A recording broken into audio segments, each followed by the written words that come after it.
Hello everyone, welcome to today's video. Today I'll be showcasing my cobblestone farm, and this cobblestone farm was made with a sapling addon, and that addon was made by Alec, and I believe A Star also contributed to the farm, to the addon's development. So yeah, let's get to it. So first of all, what we will look at first is the cobblestone generators themselves. They're your basic stone generators, something you would see on JC Play's stone farm video. And these stone farms are generating stones every 10 seconds. Every 20 game ticks. So 20 game tick is 1 second. So this is a 1 second clock. So the stone generators are generating the stone every second. Same goes for the TNT duper. The TNT duper is duping the TNT every 20 game ticks. And the TNT duping is also a feature of the sapling addon. And then we have this long repeater chain, which basically helps syncing the TNT duper with the stone generators so they blow up in the right moment.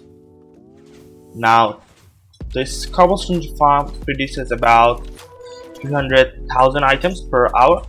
As you can see, it produces 210,000 items per hour, which is not a lot, to be honest, because you're using TNT and so many stone generators, and you're still not getting like 300 plus cobblestone per hour.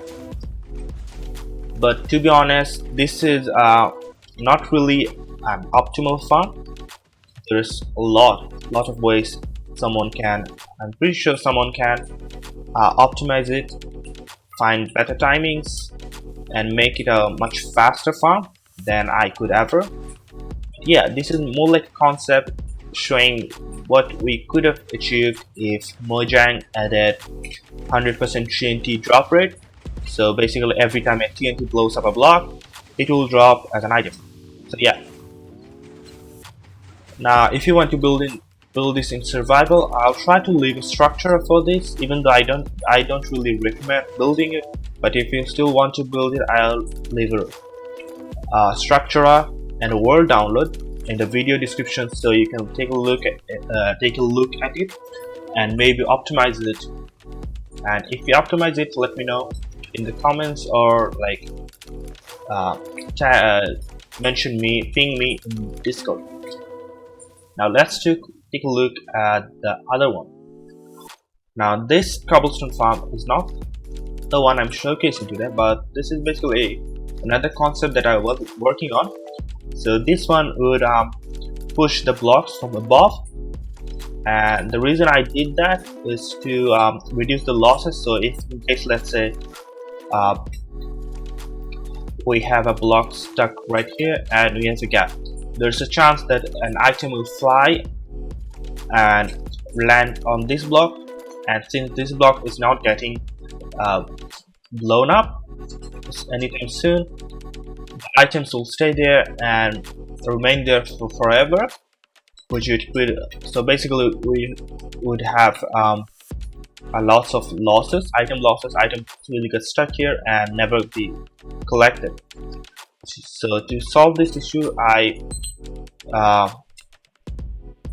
tried pushing the blocks from above, and this is by no means my original idea. This idea came from a lot of YouTube videos where they were showcasing an very efficient TNT blast chamber. So yeah, if I turn it on real quick, you can see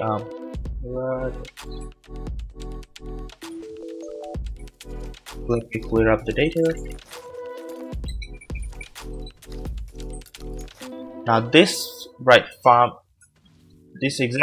in theory should produce about 240,000 items per hour, but The loss I was trying to combat, I couldn't really combat the loss because this farm produces about 150,000 items, which is a lot less from 240,000 I was aiming for. Well, not really aiming for, I was aiming for about 200 plus, but yeah, it's like 50,000 less than what I was aiming for. Now this farm produces about, I believe, 150. Yeah, let me just check real quick. Nope, it produces about 100,000, but if I run the farm for about an hour, it goes up to 150,000, I believe. Let me just take work real quick. If you run it a little bit longer, you will see that it will go up anytime now. Yep, there we go. Equal has ended, and yeah, 111,000. So yeah, the longer you run, the more you get. I don't know why this happens, but yeah, it's something that happens. But this farm is probably the least efficient. I was working on another concept similar to this one, but instead of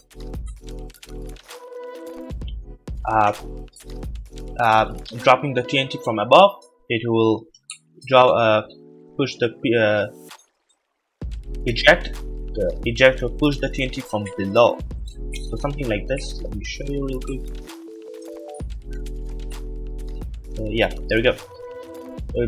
This design would have been the most efficient because you can push blocks from everywhere except from below, where the collection will be, so you wouldn't be using the bottom to push any blocks anyway. So yeah, this would have been the most efficient way to have TNT inside the blasting. So yeah, anyway, that's it for the video.